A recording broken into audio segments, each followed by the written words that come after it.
I have no idea why everybody is camped out here having a picnic. It's probably about 5 or 6 in the evening, I think. Unless there's going to be some kind of sports going on, or maybe it's just because it's cool tonight. Great place to enjoy the breeze, perhaps. This is a museum mall.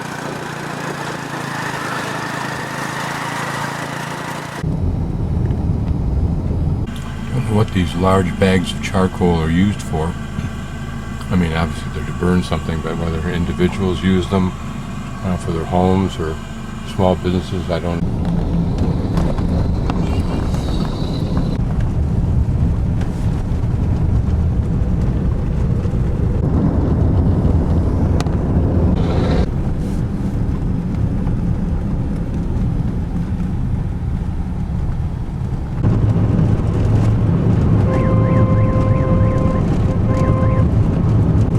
We're now inside the Ko Ker complex. I'll show you a map when I stop. We're just assuming that we're, number one, on the correct road, since it seems to be the only road, although there was a branch that went to the left, but the map that I've got seems to say that there's only a loop that goes, if anything, off either straight ahead or to the right on the return part of the loop.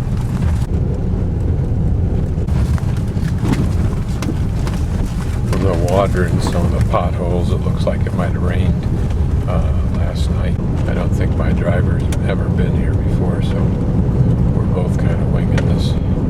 Even though this is like a national park and we've already come into the entrance, there are still completely viable primitive communities living along here.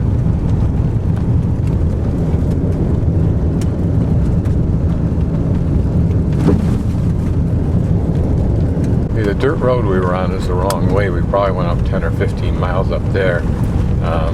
My driver had never been here. I should have asked for a map. Not that they have one, but I should have made sure we knew where we were going. But we completely missed a fairly obvious turn and a small sign. Okay, we just got off a asphalt. Now we're on a four-wheel drive road. Hopefully there's more pavement up here somewhere. Major site complex. Approaching some paved road again. That's good. Probably what happens is that the monsoons wipe out those roads and they're never going to fix them again until tourism becomes so important here that there's another damaged section here. Now here we're on a kind of a gentle rise, and that may give some really fine drainage even during the monsoon season. So this road feels excellent. Doesn't even have a lot of roly-rollies in it.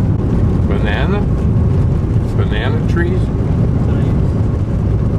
There's a whole plantation of some kind of tree. I don't know what it is.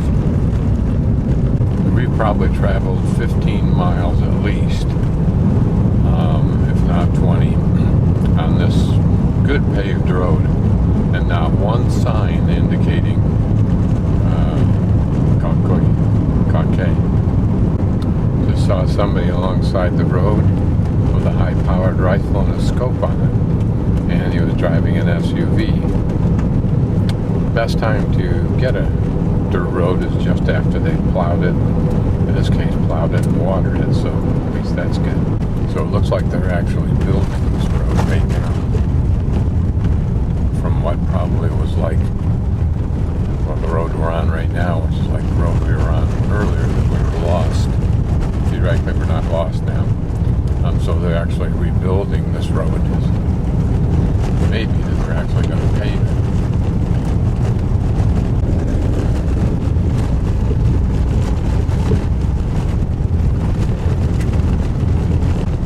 Fires, or the smoke that you see over there, is part of the deforestation. They'll cut the trees down, then they burn it all off so that the stumps burn. Then they'll let it sit fallow like this over here.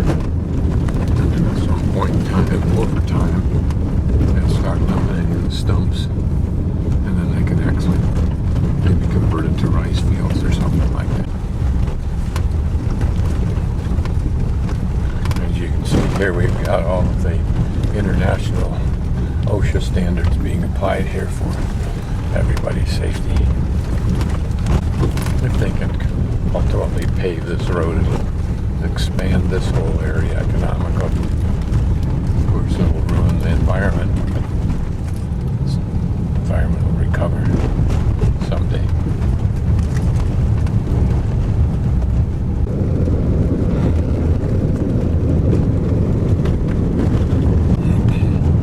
Here, believe it or not, we're back on pavement again. But only briefly. Back on asphalt again. For what reason? Who knows? Unless, I don't know. Here's a formal looking entrance area, so maybe this is Ko Ker. Okay, so now we're in Ko Ker, and I paid a $10 fee, which is fine. He said the road was good. He asked him if the road was paved, but he may not have understood that. And this may be the definition of good. Okay, we are here at Prasat. Even the sign doesn't say that we're here. There is no sign anywhere. This is the first sign anywhere here that has anything in English.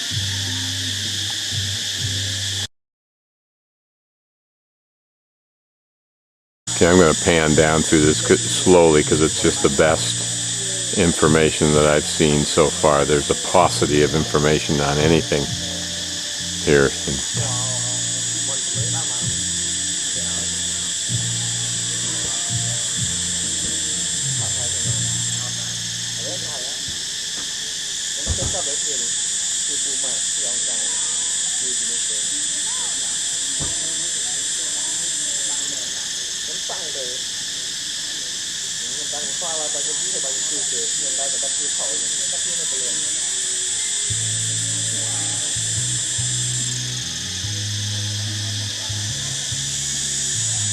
I could see what makes that noise.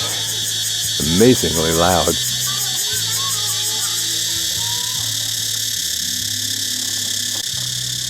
Okay, this is the major temple complex here. Even here on the stone we can see some inscription.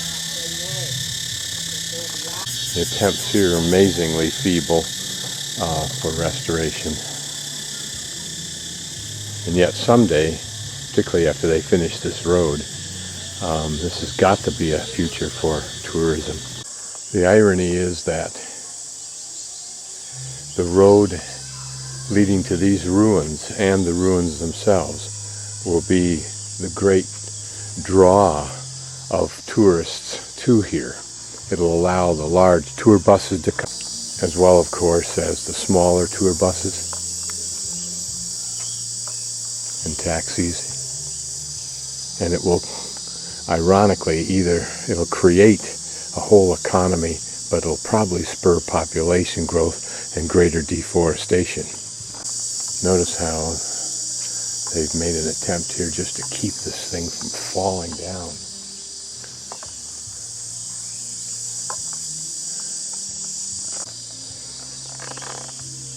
When it crumbles like this, of course, at least you have all the pieces together for archaeological reassembly. I would wonder, given the condition that requires this girdling, if you will, of support, whether they can do anything other than tear it down and rebuild it. But maybe even that would be easier with this support here. Here, a smaller temple building, long and narrow. There's very little here that we're going to get in the way of aesthetic. What's most important about this whole Ko Ker assemblage of buildings, it's in a large area, is the fact that it was a hiatus from Angkor Wat for X number of years, I think it said 24 years, by a usurper, they feel, of the throne, who either usurped it and moved the capital, or tried to usurp it and was thrown out of Angkor Wat and came here and established this. Here a little bit of detail down here, some kind of human form perhaps. Maybe enough pieces to restore something someday. One lion survives in these columns.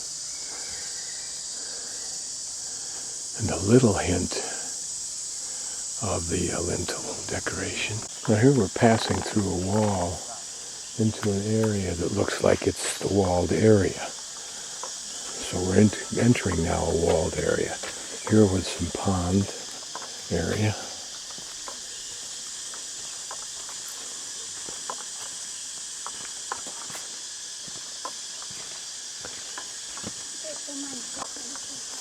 And there's no reason to suspect that the architecture here would be much different than anything we've seen. So here, a colonnade, two colonnades, one on the left side, one on the right side.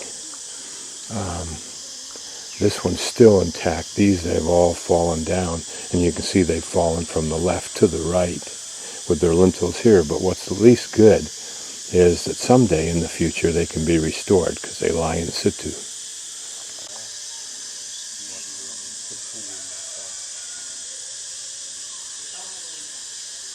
And here's the Naga, where if it's always lain here or not, I don't know. The challenge, of course, now you can see, came through from the right to the left. It extended around this moat. So presumably in the center of that interior wall is where we'll find the actual original temples. And this is merely the causeway and its associated buildings and arcades leading from this entry building to the inner temple area. Again, with this Naga, or its remains, look how it's shattered. Interesting. Would it have been along this wall here? I don't know. I think this rounded portion we're looking at here is the Naga body going across this causeway as a bridge symbol. Little guy's having a little bit of trouble getting over some of these big rocks. What I also think is worth reflecting on is that for the short period of time that this empire existed, or at least this escape from Angkor Wat existed, the phenomenal amount of energy, time, labor that was invested in this only to be abandoned again. Get a little idea of how this is constructed. If you don't think you take your life in your hands walking through these things, you gotta be nuts.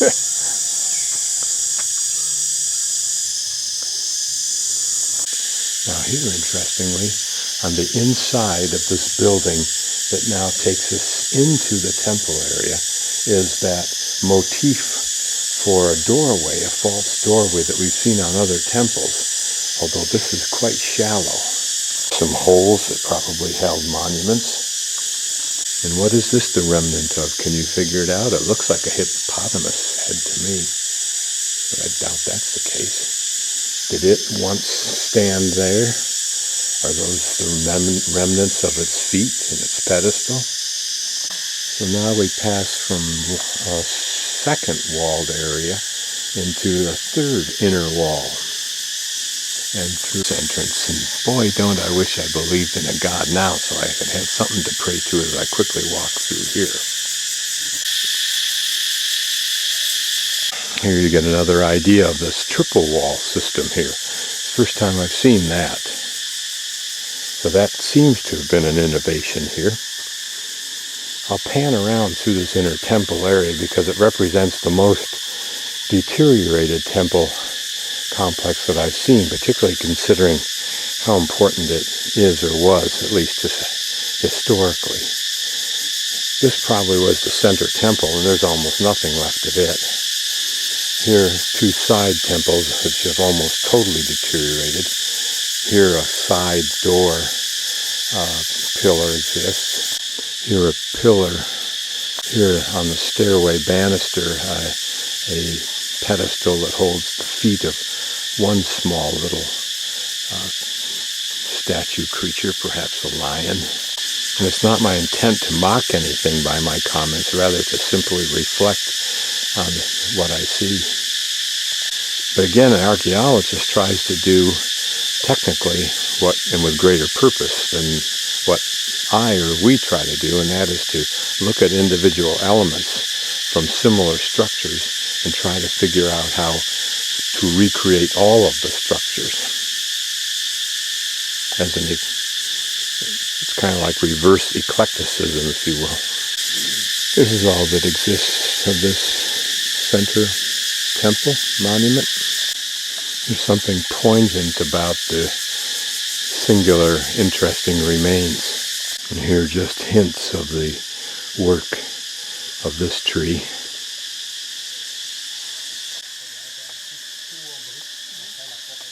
Here's a little remnant of our little lion.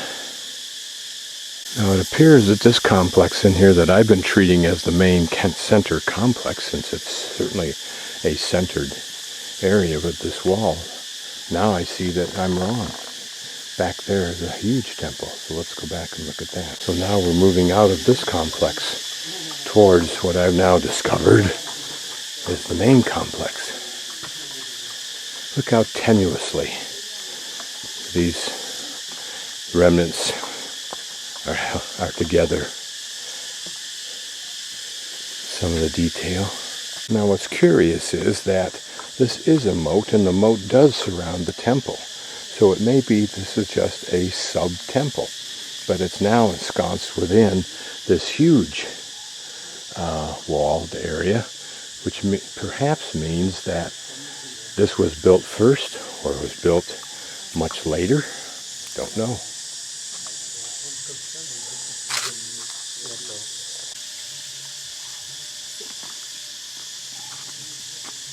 Here, of course, would have been a more dramatic entryway than this.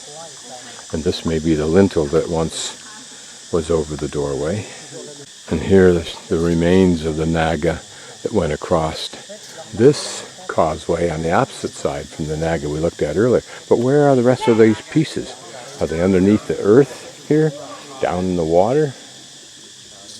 Now this wall has a little bit different architectural detail designs on it than any wall I've seen, and that's these cones, or they may be lingas.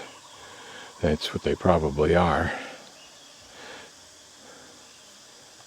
So I entered the courtyard down where you see those people standing in the middle entryway, if you will. As I pan around, you'll notice the wall, even on the far side, is topped with those lingas. But here we have a 7-tiered, looks 2, 4, 6, 7-tiered monument, looking more like Saqqara pyramid in Egypt. And there the wall way at the end. I'm going to go back there with the camera. So that looks like what was intended to be the limit of this this particular part of this complex. But notice, and you can see it perhaps there up in the corner to the left, is the outline of either a temple or a building behind that. So I'm going to walk back there and then probably, if I can, climb up to the top. Now notice the size of the square bottom that was designed to fit in a notch. So it had to be fairly substantial, I suspect, to hold that mass in place. Or at least they thought it did. Interesting, isn't it, that they look, how much they look like bullet projectiles? Here you can see the silhouette of that hill or monument through the trees.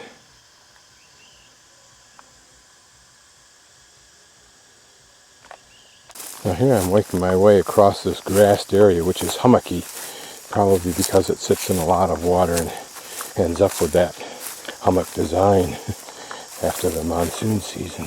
Guess they won't let us climb up there. But you can see that there's no fooling around on this temple design, and it is that it's steep, takes a lot to get up to the top, and if you have the right to be at the top, you must have incredible power, not only over the people that are looking at you from below, but also to be that close and therefore connected to the gods. This is interesting. It appears to be a part of a bowl. Here the walls, the top of the walls at each terrace level, it looks like, were designed to cantilever out over the main part of the wall. For its an aesthetic effect, perhaps it gives the sensation of being uplifted even though it's an extremely heavy looking monument. And what's interesting is how similar this looks to the old palace homes, if you will, in Florence, Italy. Now you answer the question, why would you have two holes in two rocks and none of the rest if it was needed for lifting? Apparently there's a stairway only on one side. We'll see when we get around. I wonder why they don't at least come in with a chainsaw and cut this tree off so that it can't destroy the wall any further. I wonder how many of these have been stolen to decorate people's homes. It is a hill. Doesn't seem to have any monument on it. Although I'll bet you in the past it was used for something religious.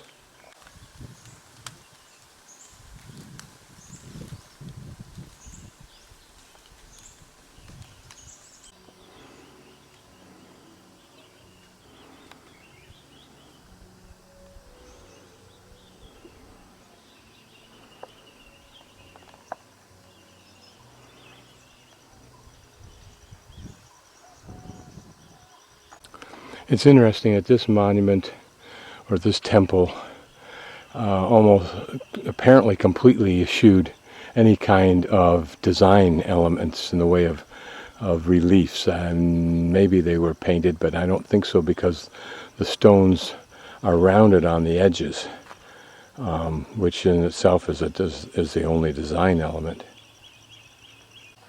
Now, would the masses have stood where I am on this plateau, this continent, if you will, as the king gave homage up on top? Like the Mayans at Tikal? Looking at the notches, or the squares, in the top of this wall, I would guess that it had lingas all along it, all of which had probably been stolen. And here's a small one that's left over, broken off a little bit at the base. Interesting that this looks like a graphic representation of a certain kind of seashell, something that the Incas very much revered. Second day experience of rain. Standing out of the rain here reminds me of the day in Rome when I stood underneath the current covering of the spot where Julius Caesar's ashes were cremated in the drenching rain at that time. Interesting how your mind tickles the details that seem to be relevant to a moment.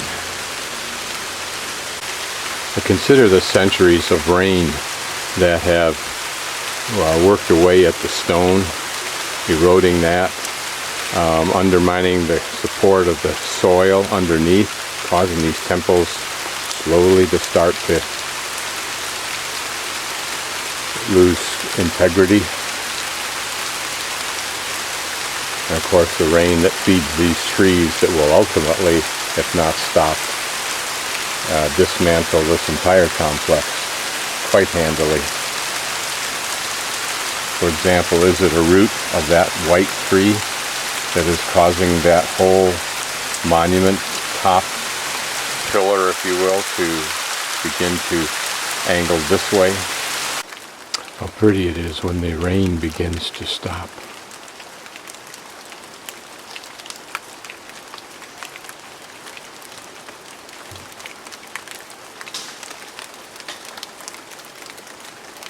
These signs indicate that a certain area, displayed by that graphic there, and I think maybe outlined or noted at the corners with survey monuments of some sort, are areas that have been known to be cleared of mines, and There's the name at the bottom of the company or the organization that did it there, Peace Boat. This is another small temple complex nearby. It's right across the street, actually, from the one we've just seen, Prat Tam.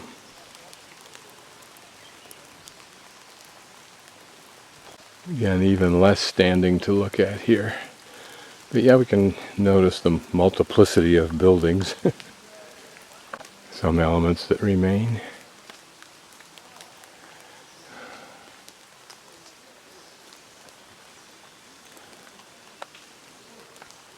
Badly weathered Naga.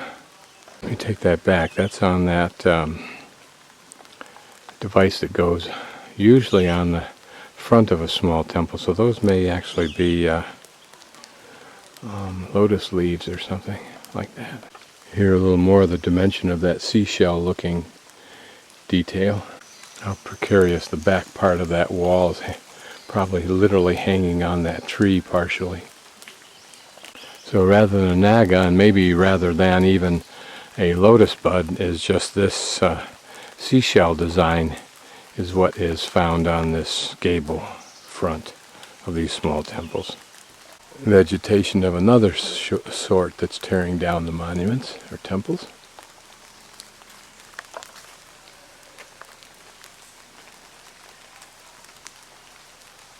It's hard when we look at the poor condition of these temples and the third world condition of this country not to remember that the Khmer Rouge removed over 1 million of its intellectuals.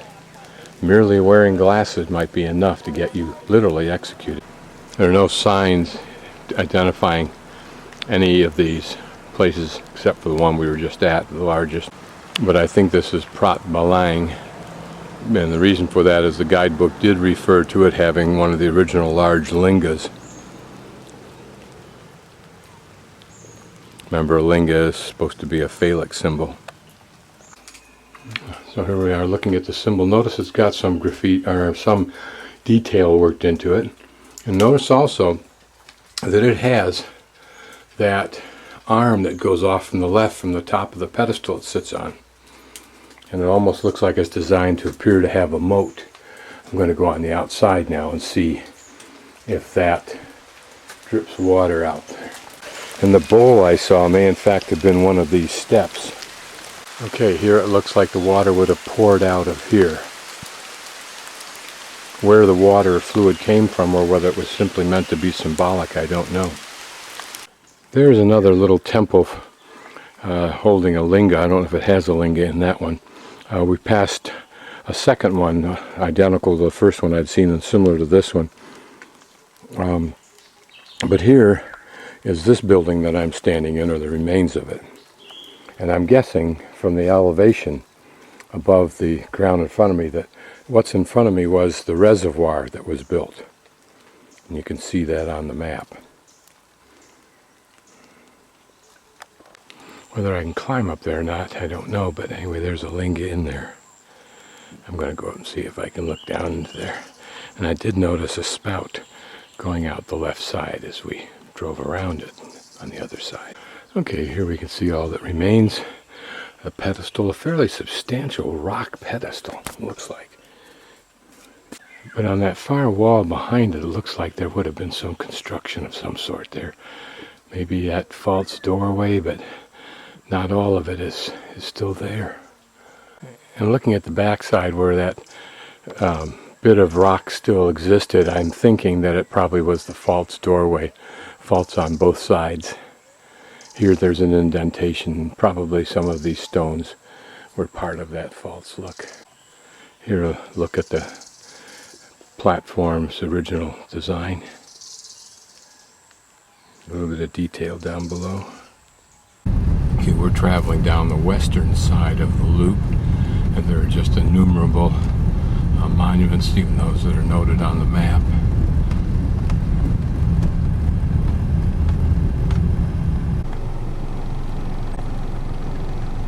Okay, now this is the common vehicle that's used for farming work and anything for carrying heavy loads, although you'll see some heavy loads. And what it is some kind of a Honda engine type thing mounted in the front, and then driven the wheels.